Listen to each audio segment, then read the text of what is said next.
Hey guys, welcome back to the BeetleShelf. Today we have to do a voiceover recording because I was doing this substrate change early in the morning. But yeah, we'll get into it. This is second video in the goliatus breeding log.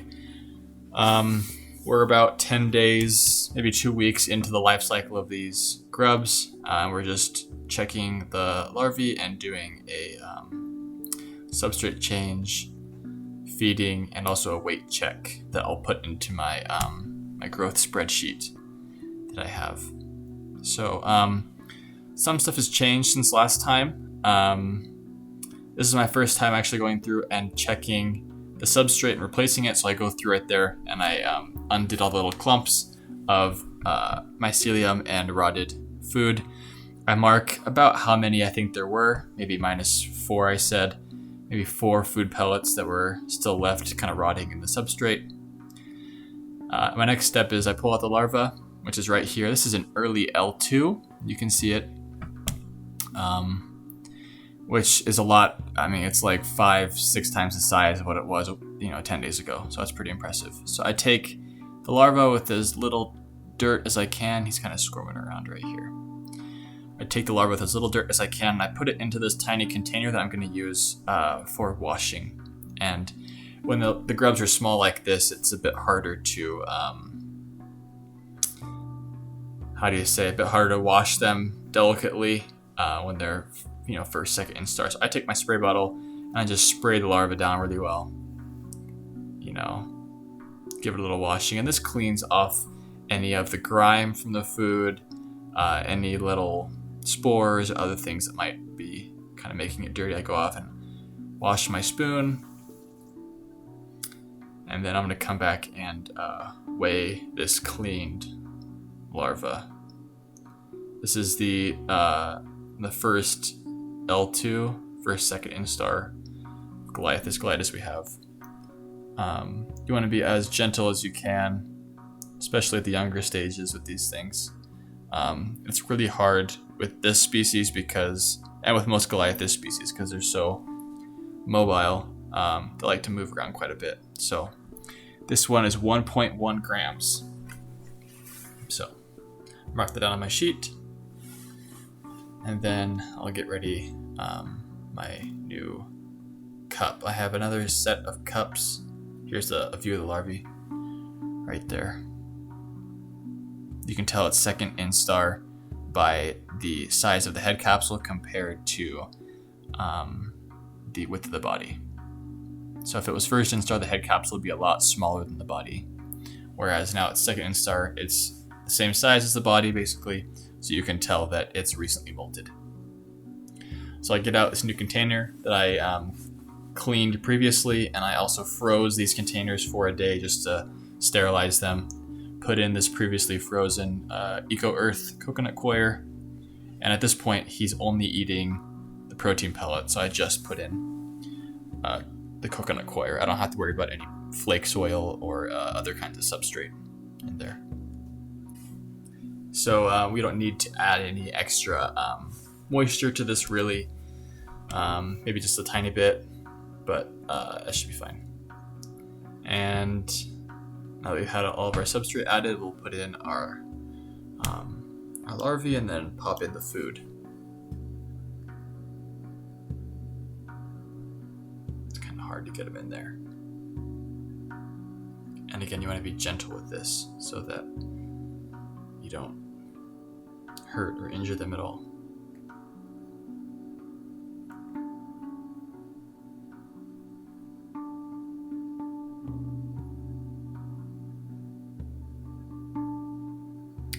Okay, so because of the molt, this guy hasn't eaten the past day or two, and his mandibles might be soft because of the molt, so I'm only going to put in 4 pellets. Last time he ate, he had 5, but he didn't eat many of them because he was molting. So put 4 pellets in, soak them in a little bit of water in my hand before I put them in, just to kind of soften them up. And once I think that they're about soft enough, then I'll pop them in. If you notice a lot of mycelium forming after about a day of feeding and you don't make it 2 days without mycelium forming, then maybe you can pull back on the amount of water you input.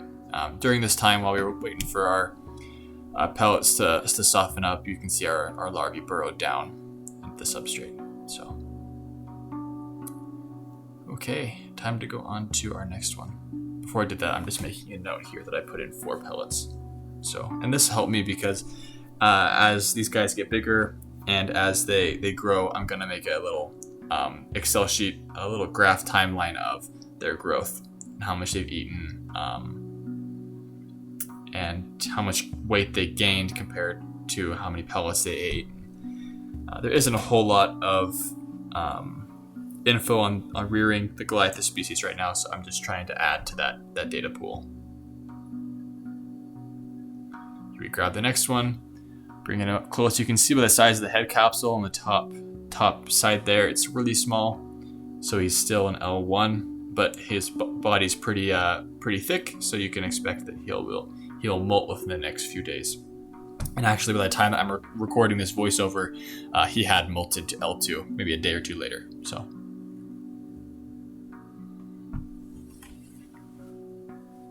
again, pop them in the container, kind of spray them down a little bit, tilt the container so all the water and the dirt flows to the bottom. You can kind of see the little pool of dirt there on the bottom side.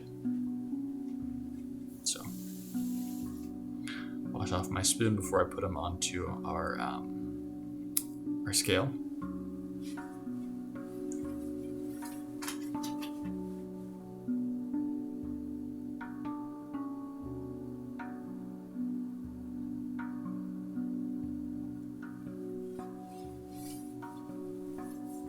This is probably the earliest in their life cycle that you're able to start weighing them. I wouldn't do it much sooner just because they're fragile. This might have even been a little bit early, but I wanted to make a good video on it. So again, I have my pre-frozen container here, put my pre-frozen substrate that's now thawed and at room temperature into the container.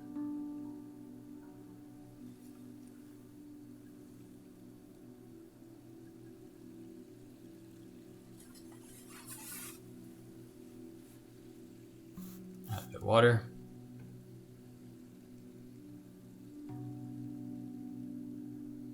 Just a better look at this larvae. They move on their back, so you can see as he moves, he kind of will squirm on his back. They don't use their tarsi for movement like that. They'll usually use those for grabbing the pellets or their prey in the wild. So it's a nice, good first instar.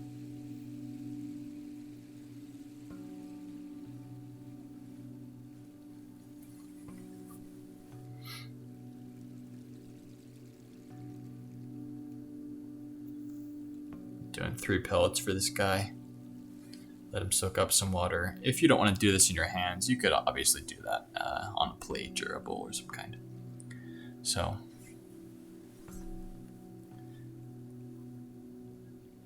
get a little shot of this guy kind of getting ready to burrow down.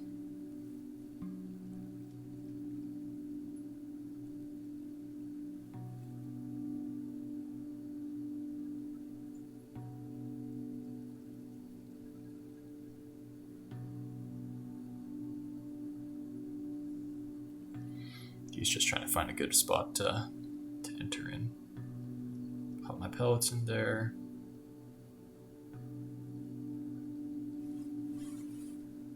And we're good to go. That was larva 2. And this time, actually, I was able to acquire an additional 3 larvae, so we're up to 5 total. Again, I was making notes about how many pellets I took out and added in. I don't see any pellets, maybe 1. So I'll put -1 and 3. Here's just all the gunk that was on the larva. Dump that out there. So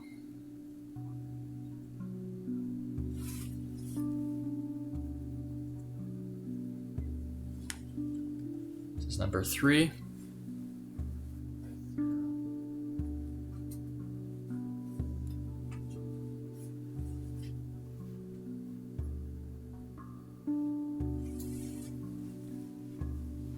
these guys are still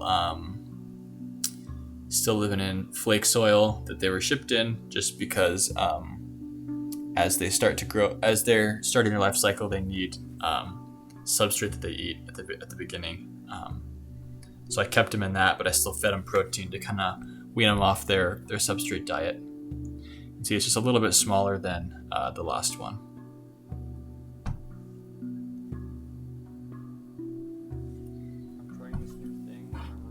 So yeah, it's kind of just repeating the process, going through and cleaning, and then weighing and feeding. When these guys get into late L2 or early L3 and on into L3, you'll have to, these things will be the width of 2 of your fingers, and they'll, be 3-4 inches long. So at that point, you can't just spritz them off. You have to, hold them underneath a faucet or something to kind of dry them off or to wash them off. But right now, that would just be too much water pressure for them. So I just use a little spray bottle. They're not too scary right now, but when they're in L3 or so, their mandibles are pretty strong, so you have to be kind of careful when you handle them. They can bite you pretty good. This is 0.8 grams, just like the last one was 0.8 as well. So, yep.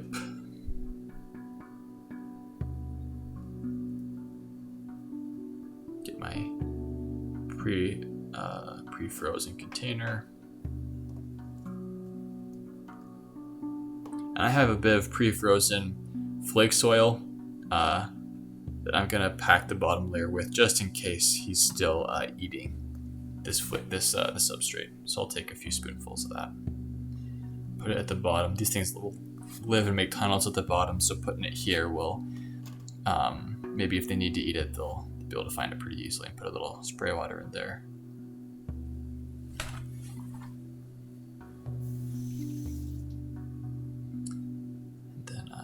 Wash my spoon so it doesn't contaminate my coconut.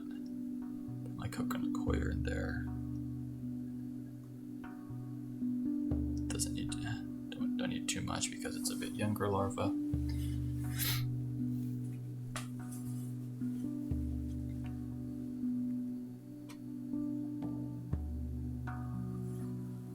You can kind of see at the end of it, it still has some dark coloration. That's some of the dirt, some of the flake soil kind of shining through the back of its few last abdominal segments, and that's means that it hasn't quite built up enough fat to just make it look all white, which means that it probably is still on flake soil a little bit. It's not fully white yet. It's kind of translucent in some spots. So just gonna see if we can get a shot of this guy digging down. Yep, there he goes. Looking for a good spot to burrow.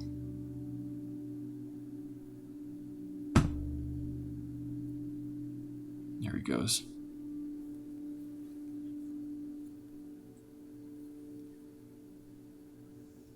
They can dig down pretty fast, as you can see. It doesn't take very long for them to kind of pop down in there. Pellets in. Grab my lid.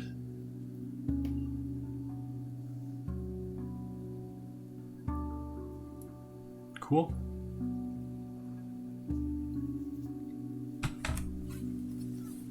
Mark that I put 3 pellets in there. The bookkeeping for feeding, I think, is pretty important, because it's important to know how much your grubs can eat, how much is going to waste, and also how much they're growing. And you can also feed them to the highest potential, right? Because you'll, if they eat everything, then you increase the food amount until they don't eat as much as you give them. You kind of eventually find the sweet spot for where they're at. So this is larva number 4. Just just kind of cleaning out some of our materials right now to kind of keep the larva itself clean. This one looks a tiny bit bigger than our past larva, number 3. But again, it's still a first instar, and you can see it by the size of the head capsule. And the fact that it's still kind of gray or dark, toward its rear.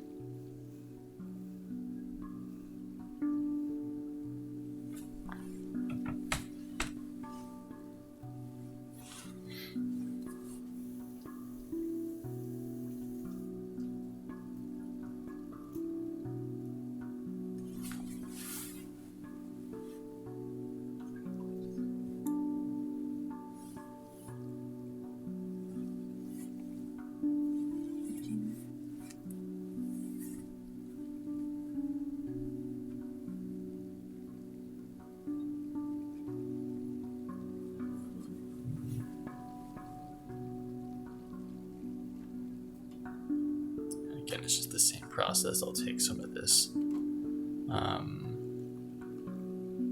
this previously frozen flake soil just to kind of line the bottom layer, so it can eat that if it wants to before it fully switches over to the protein diet.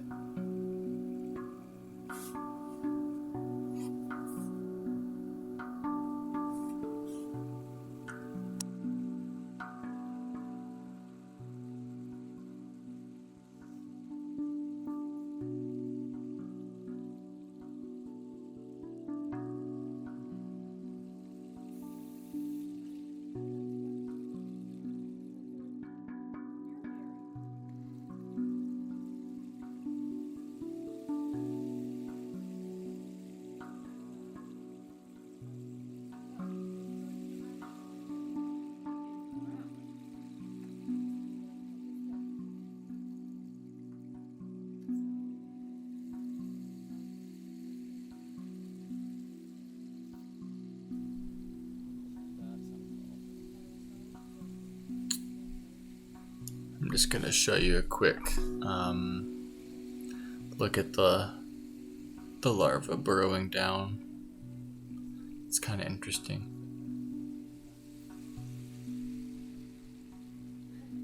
You can kind of hear my wife and I talking to the background while I do this. You can see them kind of climb down there. They burrow pretty fast. Pop my pellets in there. And then, yeah, this one should be good.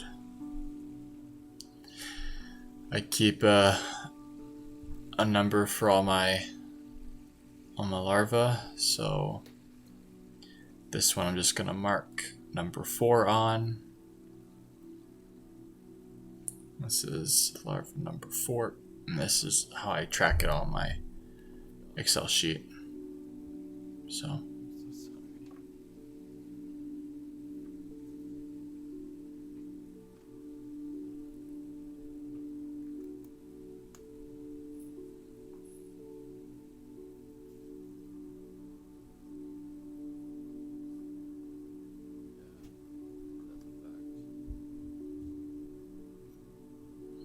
this is the last one that I have. This is number 5.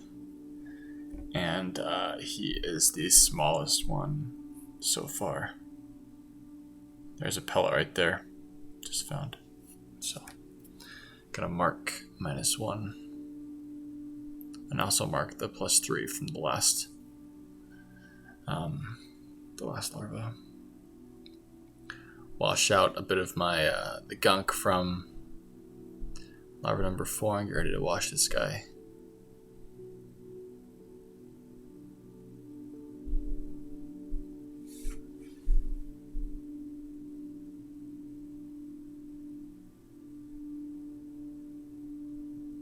Couldn't quite get all the dirt off, so I just tried to get at him again here. Scoop him without any dirt. You can see he's kind of dark in the in his later segments of his abdomen, which means that he's primarily eating substrate right now and not protein. And or he hasn't eaten enough protein to get enough fat to really make him that bright white like we see in the other larvae.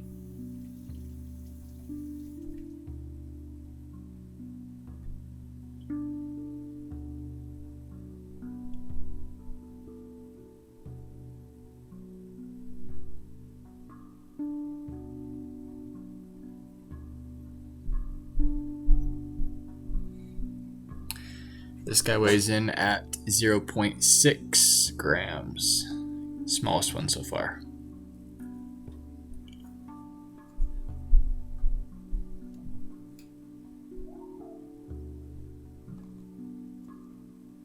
I put the rest of my flix oil in here, and I put a bit more than the other ones just because I saw him eating more substrate than protein.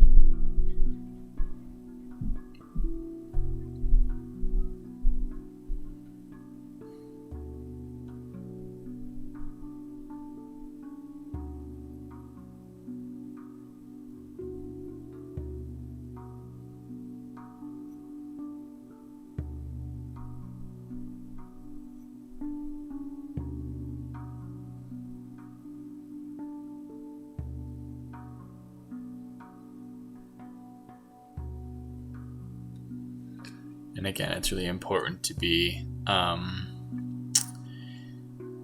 really tender as you're moving your larvae around. I'm just putting two pellets in this time.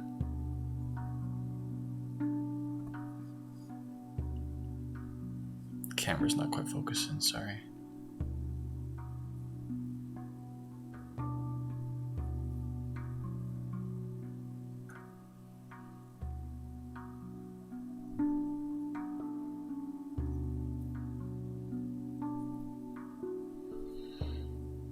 I'm just letting the water soak into the pellets as I kind of show you guys how he burrows down. So, okay, with the last 2 protein pellets in, we're just about good for this video. So, yeah, if you have any questions about rearing Goliathus or other kinds of scarab beetles, check out my channel. I have a Dynasties Titius playlist that's pretty good. So just let me know. If you have any more specific questions, just comment or email me. Thanks for watching.